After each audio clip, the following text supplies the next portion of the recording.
నాకు రాజీవ్ గారు first time నన్ను అప్రూవ్ చేసింది ఈ అమ్మాయి ఈ టెలివిజన్కి పనికొస్తుంది అన్నది ఆయన ద్వారానే.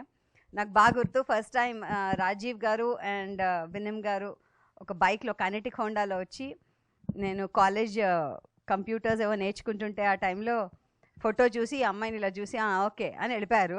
దాని తర్వాత కట్ చేస్తే నాకు ఒక చిన్న యాడ్ చేయడానికి రాఘవేంద్రరావు గారు యాడ్స్ చేయడానికి వాళ్ళు అప్రూవల్ చేశారు. సో అప్పటి నుంచి నాకు తెలుసు. అండ్ విషయం రాజీవ్ గారికి గుర్తుందో లేదో ఏంటో అడుగుదామా? గుర్తులేదా? అదే కాదు కాదు, నాకు డెఫినెట్గా గుర్తుంది. బికాజ్ నాకు ఫస్ట్ క్రష్, మేము దూరదర్శన్లో రకరకాల ప్రోగ్రామ్స్లో చూసిన రాజీవ్ గారు వాజ్ అవర్ ఫస్ట్ క్రష్ అప్పట్లో.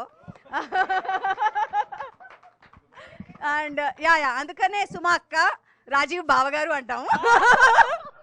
అసలు అన్నా గిన్నా మేమంతా అనం.